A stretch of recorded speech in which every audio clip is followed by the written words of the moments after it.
Milk is absolutely the most interesting, at least to me, the most interesting and incredible food. Let's say a mother who is, of any species, who has a certain, virus or, something you can gain immunity to, they will actually pass that on. When you pasteurize milk, you lose 80% of the whey protein in it. The Pet Health and Happiness podcast from Bella+Duke, helping you at the cutting edge of pet nutrition, behavior and health with expert interviews, mythbusters and more to ensure your pet lives a long, happy and healthy life. Hi everybody, welcome to this week's podcast. My name is Rowan Sanderson. I'm the CNO, Chief Nutritional Officer at Bella+Duke, and I have the luxury, delight and joy of speaking with Billy Huckman, who is the Science Director at Answers Pet Food. And this week, we are going to discuss how fermentation is the new old school bioweapon of choice, how bacteria are a force for positivity. Enough from me. Billy, welcome. Thank you for having me. Appreciate being here. Yeah, it's great to see you again. I don't think I've seen you since the roundup we did, the round table, which we must do more of. The one that I was like so predictably late for. So that was one of those things. I could get better at time zones, I guess. But yeah, we're I think that what's going on right now, I think it's a good time to focus on. I was asked this question just generally on a podcast. What are you taking from all this? And I said, this is a good time for us all to get into as healthy habits as possible. 100%. Especially when you talk about eating food, because, one of the things that people just don't typically think about, and I think this obviously all this relates to dogs and cats as well, is that not eating a good diet, I would consider that to be almost like a pre-existing condition for getting, sick a lot easier in terms of not getting the nutrients you need and in the form that they, are in.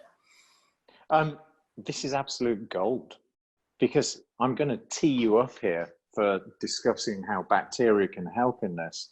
But when you think of eating actually anti-nutrients, such as certain grains, which evoke zonulin and create leaky gut, I mean, what a better portal for pathogenic bacteria and viruses could you want for?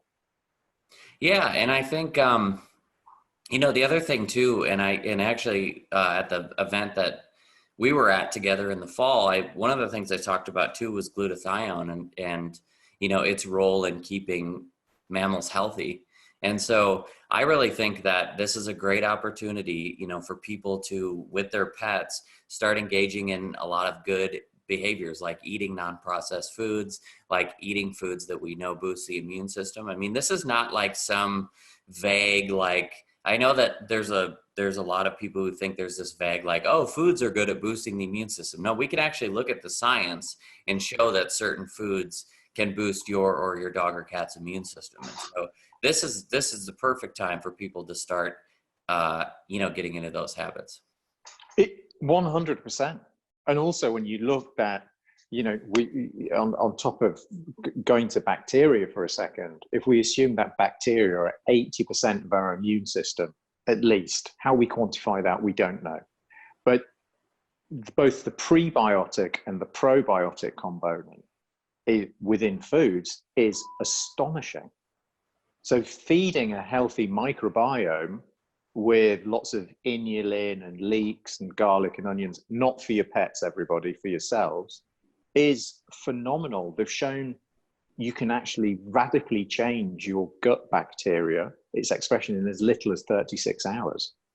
And then the gut bacteria has a whole host of, benefits, of which I think people could really benefit from now, because, one of the things I like to talk about is the fact that people talk about this connection. So they say, I am totally stressed out, so I have a stomach ache. So that makes sense to people. But what science is looking at now is this connection is, hey, we took, this control group and we gave them, we changed their microbiome in X way, and look, we can have an effect on ADD and, depression and all these different things. And so they're finding that, the connection between your gut bacteria, which you are obviously more gut bacteria than you are, or just bacteria generally than you are a person, right? And so they're finding that you can have this, connection, and that goes for pets as well. But what an awesome thing that, we can do. And I've been doing that, that's my normal routine anyway, I guess. But, I take a lot of solace in that as well. Yeah.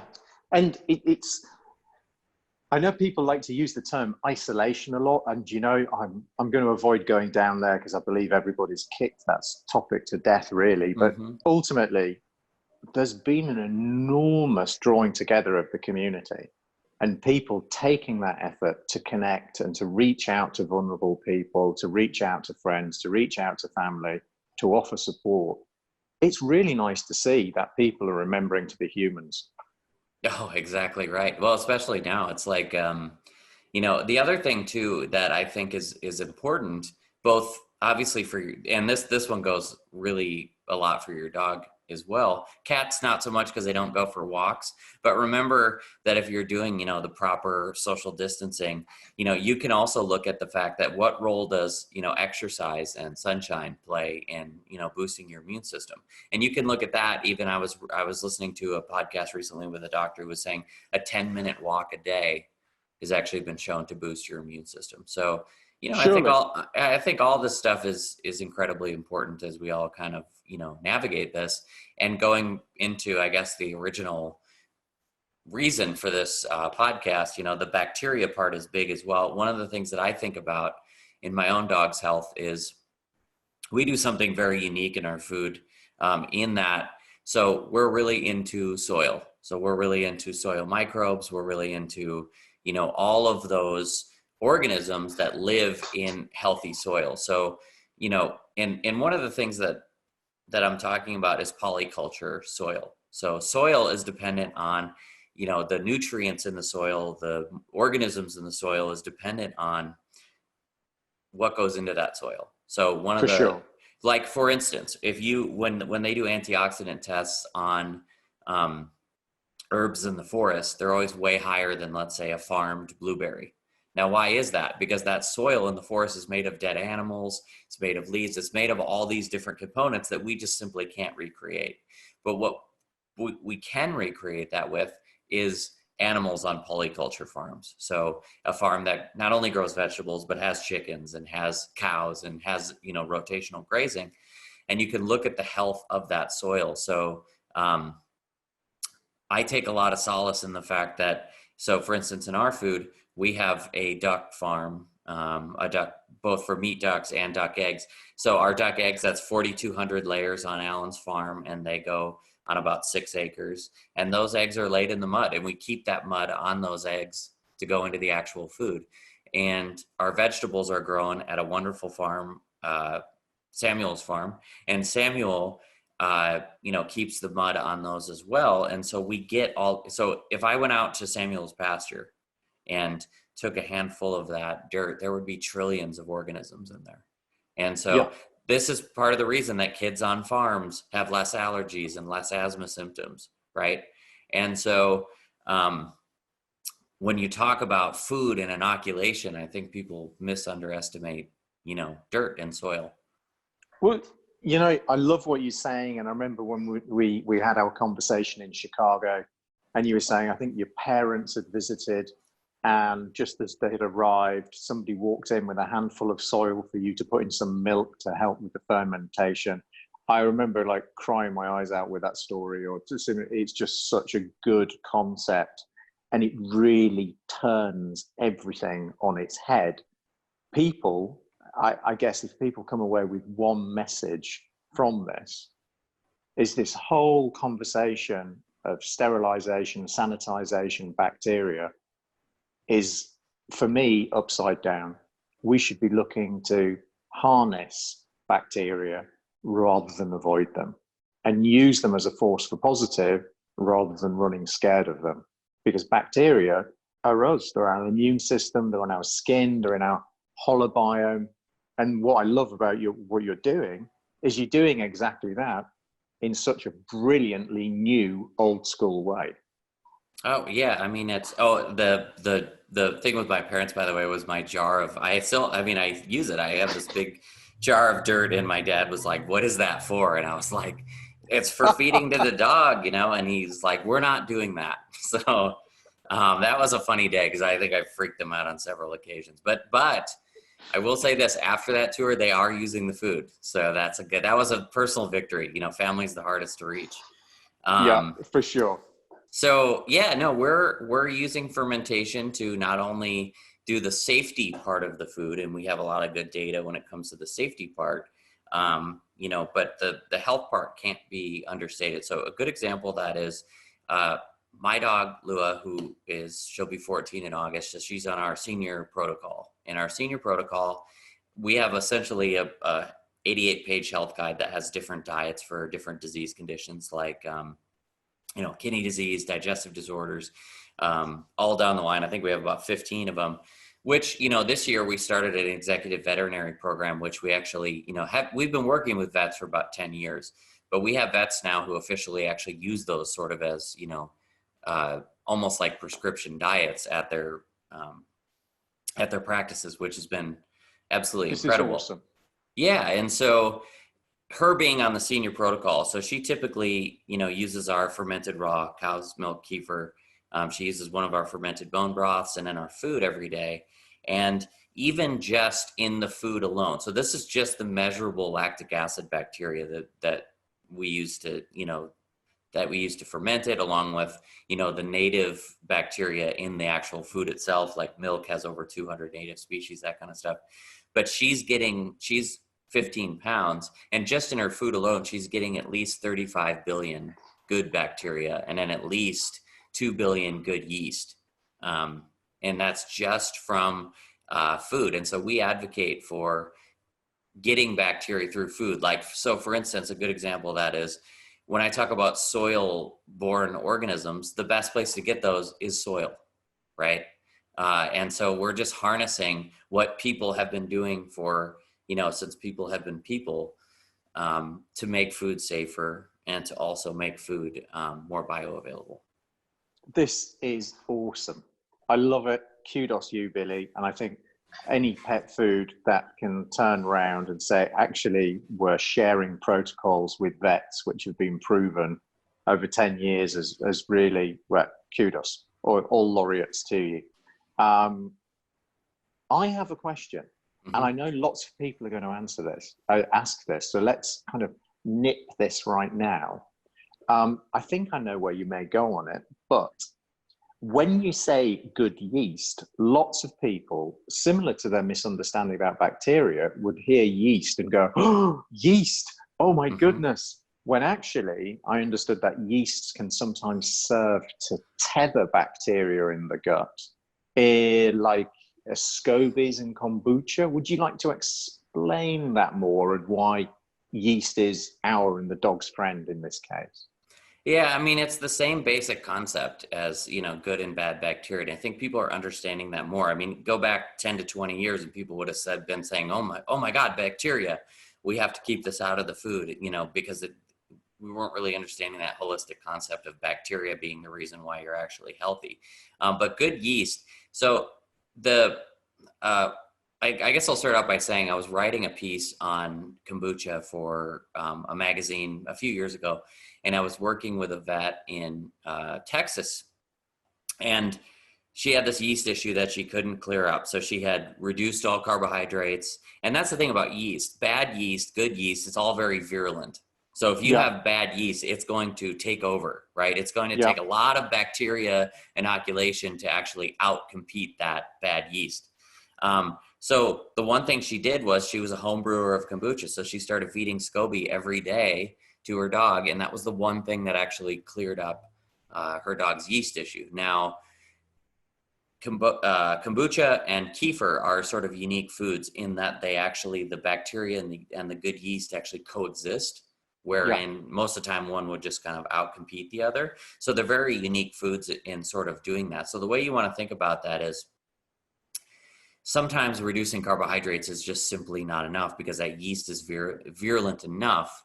And I deal with cases all the time of animals who have literally eliminated carbohydrates completely and still deal with, red skin, still deal with ear issues, still deal with a whole host of, the symptoms from yeast overgrowth.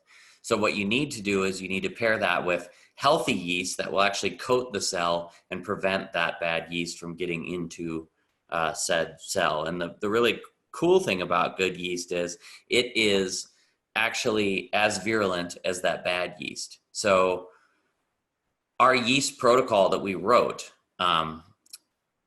it's essentially half. There's a few different aspects to it. So all of our protocols are our existing products in different amounts, different ratios. And so the interesting thing about that is our yeast protocol is just about half their calories in our fermented raw cow's milk kefir. So you're getting this total inoculation of not only that good bacteria, but also that yeast. And it takes that in these severe cases.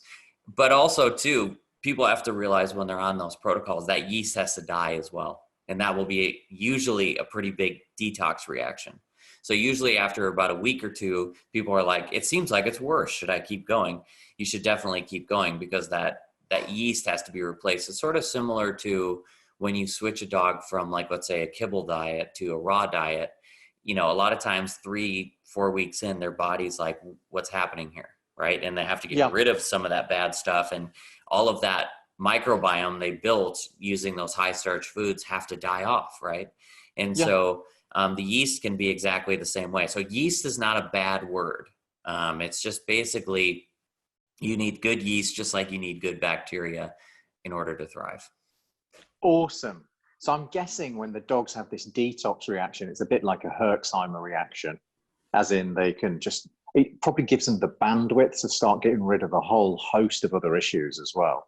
I think And I think there's a lot going into healing the gut now and healing a whole host of disease conditions. And the interesting thing is that, like, a lot of what people see as negative is totally a natural way for the body to get rid of things. Like a good example of that would be a lot of people switch to our diet and they say, hey, my dog's starting to have mucousy stool.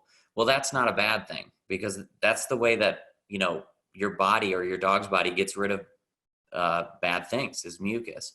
And so, I mean, think about when you have the flu or you have the cold, your body's trying to get rid of whatever's making you sick. And it's the same thing. I mean, I would say most healthy dogs have, for instance, mucousy stool occasionally because every dog is dealing with this barrage of chemicals and, pollution and all this stuff. We don't live in a perfect world, even if we feed our dogs, perfectly. Yeah, it's one of the few things we are in control of, though, which is why I always say it's a huge part of the health jigsaw. Now, this is super interesting. So in terms of detox reactions and protocols, before we even go there, can you give us an example of what you would consider to be a healthy yeast? What type of species are there? Well, I mean, there's the thing about different species is that, you have the typical yeast. So if you're talking about, here's how I want to answer that because I don't want to pigeonhole it. So, cool. Yeah. Cause the problem is what I see as a problem in the industry today is we want to we identified this good yeast or we identified this good yeast. And so how do we then isolate that yeast and put it into a supplement? And then, so what you're looking for is foods. So here's the best way to explain it. So fermented foods work by, that, here's a good example. I homebrew kombucha, right? And so I would know if there was a problem with my kombucha. I would know if a bad bacteria strain outgrew. I would know if a bad yeast strain outgrew. So because you could physically see the actual detrimental effects of that in my actual homebrew, right? So what I'm more interested in is less about speciation and less about saying, okay, here's what we're looking for, and more about food and more about, okay, if we do this kefir right, we know we're going to have, multiple species of good yeast. It's sort of also like raw dairy has 200 species of probiotics. I would rather have that in smaller bioavailable amounts, right, than taking a supplement. It's the same thing in, let's say, kombucha or something like that. You're going to have multiple strains of good yeast, but here's the thing: it's not always going to be the same. It depends on your brew, right? It depends on where your brew was brewed. It depends on, what you inoculate it with. Here's a good example of that. We go to this wonderful farm about an hour and 15 minutes away from our house, usually once a week because we just like doing it, but at least a few times a month. And it's a farm where we can buy raw dairy. It's a farm where we can buy vegetables. It's just a wonderful way of seasonally eating. And they also brew kombucha out there. And I was there 2 days ago, and they had a little jar and they were selling their SCOBY. So what am I going to do when I brew this weekend? I will add part of their SCOBY to my SCOBY, and my SCOBY will grow over that SCOBY.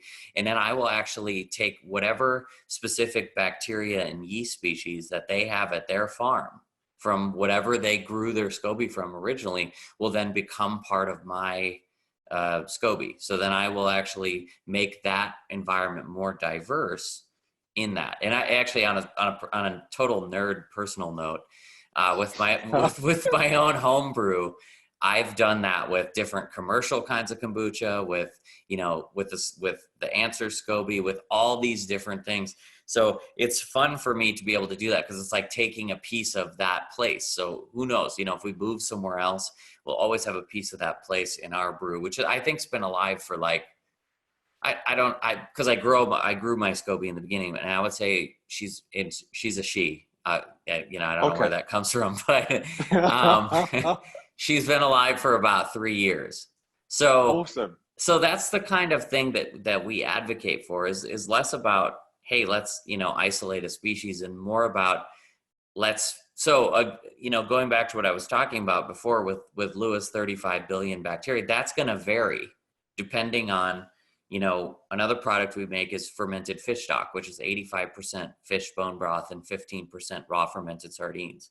Now, when Steve makes that for us, it's sort of like almost like a syrup shack that he built. He's a retired Amish farmer, and he makes that right there. And some of it, is going on outdoors and on the farm. And that ferment he does on those sardines, what species of bacteria are in it every time, it varies. And that's a good thing, right? It depends on exactly what was in the air at that time. Wow. It depends on all those things. And that's kind of what we're looking for. So that's kind of why, you can look at kefir or something and get a guaranteed amount of a certain species, but I'm more interested in, that plus the hundreds of other types as well. Yeah, great answer. And this plays very well to what I've said in the past to clients is really it's about diversity of the community within your gut and on your skin than it is about obsessing about a singular species. Because particular species, obviously they can live synergistically, and your SCOBY, if we may discuss her, and not in her presence. And I think it's a her because it's the mother. Yes, exactly. That's probably right. She doesn't have a name. She doesn't have a name, but there was a funny moment where we had some people over when we were living in LA, and, we had to kind of move around in our apartment, our stuff. And the party was over, and I had moved her, and Emily, my wife, was like, oh, I'll, take this over. And I was like, oh no, she doesn't really know you as well, so I'll move her. I have sort of, a relationship, so it's better if I do it. So brilliant. So she does say that she makes better kombucha for me, like when I'm gone, because I travel a lot, she'll brew, and she's probably right. But for me, it's fermentation at home and just doing things at home like that, I think can be, it's just a fun process, at least for me personally. Like, this Christmas I started growing sprouts at home, which I think has been amazing. And with the SCOBY, it's like you have this thing living in your house that you feed, and then it feeds I mean, I brew about 1.5 gallons a week. And so it feeds us, it feeds me and Emily and Lua, for a week, and we can have that sort of symbiotic relationship, which I think is awesome. Brilliant. I love this. And this is something I do wish to emulate. We're just clearing out. There's a couple of friends who are stranded here in lockdown at my little farm here in Spain. And we've decided we're going to set up a little fermentation shed. And actually we get access to sardines by the kilo. Super easy, right out of the ocean here. So I might do that's the best place. That's the best place for them. That's where we actually get our sardines from. Specifically, because we're trying to stay out of the Pacific Ocean, with all the radiation coming in from that side of it. So I'm a little bit jealous. And actually, when I go to Whole Foods here and buy my whole fish for the dog as well, they're also from Spain. Oh, wowza. Okay. Well, I'm sure if we get you over at some point, we can have a little 101. Quick question for you. So I'm sure lots of people are super interested in this and are rapt. Two questions specifically. I see in our active Facebook group for Bella+Duke, quite often people have quite a very adverse reaction when feeding kefir to their dog. Is that something which is normal, or is it something which is specific to the kefir they are using? Part one. It could be, especially if it's pasteurized. I mean, yes, pasteurized dairy is just, I don't recommend pasteurized dairy really for any mammal. You're taking a food that is so delicate. You're taking a food that has thousands and thousands of so many nutrients in it that we don't even know what all of them do, right? We just know that all of them work synergistically. Milk is absolutely the most interesting, at least to me, the most interesting and incredible food.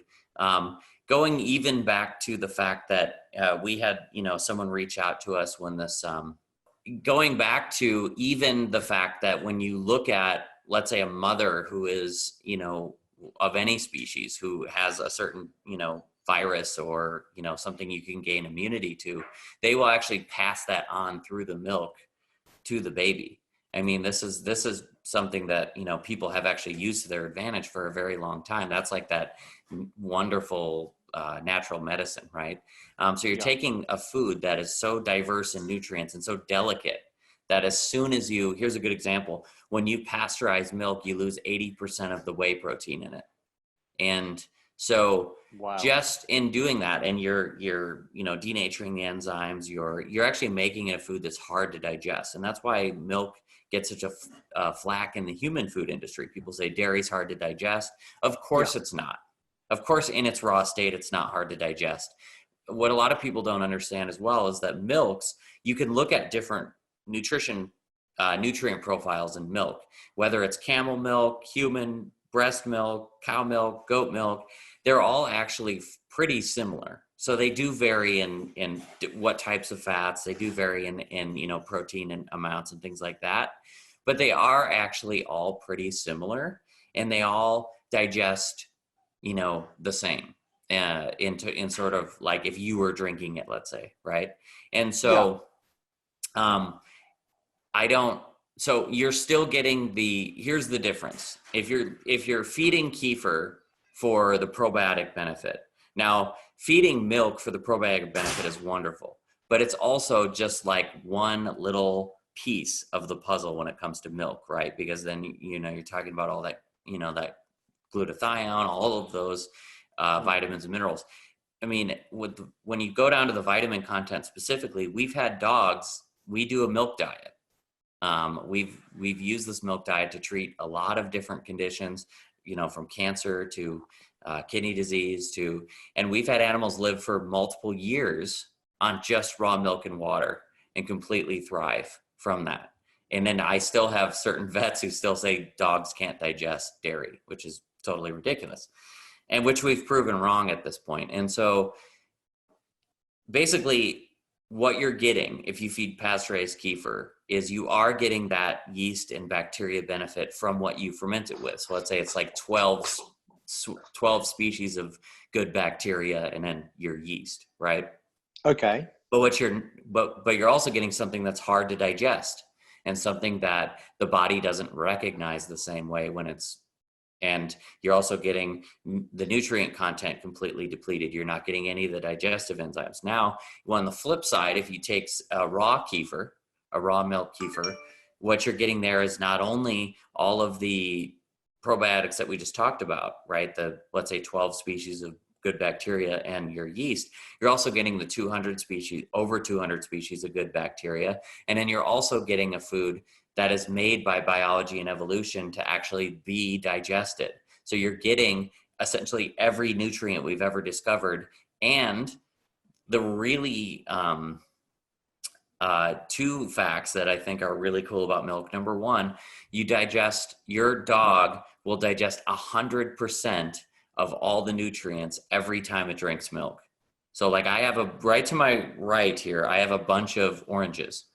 And of those oranges, I'll digest about 10% of that vitamin C when I eat them. You will digest 100% of the vitamin C in milk every time you drink it. Raw milk, sorry. Yeah. And I think we should co-opt that word. I think it should be milk and pasteurized milk. But I like it. I'm in. I'm down with that. But so that's really cool. And it makes sense because it's biology and evolution actually, making food and so it has all the cofactors that are needed to digest it. And the other part, that's one of my favorite things about raw milk is 1/3 of it is not digestible by your dog or cat when they're drinking it. It's actually digestible by the bacteria that are setting up in your gut. So it's literally made. Yeah, it's literally made to set up in your gut. And that's why, like on our packaging, we call it Mother Nature's probiotic, because it is literally a food that is meant to inoculate your gut with all these hundreds of different species of bacteria. And so, I mean, my advice to people is, unless it's raw, just don't do it. Yeah. Well, that's really interesting. Just find other ways to there's other ways, you can add other probiotic rich foods into your dog's diet without having to do dairy. So, Billy, I am racked with this, and frankly, I could listen to you for hours, but I'm going to ask you one last question, please. That's partly for two things. One, I do have, for those people watching at home who would like to start and can't get, for instance, raw kefir, but could maybe persuade a local farmer to give them some raw cow or goat milk, what's the best way for them to start? To make it? Yeah. Oh, I mean, it's so easy. There's this method that has a terrible name. It's called backslopping. I don't know who named that, but it's really ridiculous. So I feel dumb every time I say it. I'm like, you should just go and backslop. So I don't know why I had to do a Southern accent, so I'm sorry about that as well. My wife is from the South, so I'll play that card. So all you need to do, if you can persuade your local farmer to do that, is get your, let's say, gallon of raw milk and you can do this the first time. And this is the only time I'll advocate that you buy your pasteurized dairy. So just go to your store and buy whatever kefir you can get and put a cup of that per gallon, and then let it sit on your counter for 24, 48 hours. And then that will be your raw kefir. And now you never have to buy that pasteurized milk again. You can just inoculate that with your batch. So take a cup of that batch and then just keep that system going. It's that easy. And then also, make sure it's, a good, usually people's houses are like 70 degrees or something like that. So you want the temperature to be, and some people like to fool around with the other thing you can do too, if you want to, increase the thickness and increase it a little bit, is take that inoculated kefir that you just made. And so the oven's not on, but you can actually put it in your oven, wrap them in a towel, and then just put the light on. And that will give enough residual heat to get that up to maybe like 80 or 90 degrees. Then you'll get like a better ferment on it. And that's actually homemade yogurt, raw yogurt. I've gotten a little bit thicker doing that method as well. So if you have no access to answers I mean, one of the things I will say about Samuel, who ferments our kefir, is he's just a master. I mean, and it's cool because Wow. he's not thinking about like the science of it. He's just thinking about the traditional methods that they use in the Amish community there. Um, he just makes this amazing product. But you too can make a really great product just backslopping. Oh, wow. I love this. Billy, thank you so much. We'll draw a line on it there because, apart from other things, I would love an excuse to get you back and explore this further. There was lots of really positive feedback the last time we spoke, loads of questions. What we'll do is we'll share the link with you, and let's please stay in touch. Billy, That thank you so much. that would be great. I'm just happy to be here and would be happy to come back.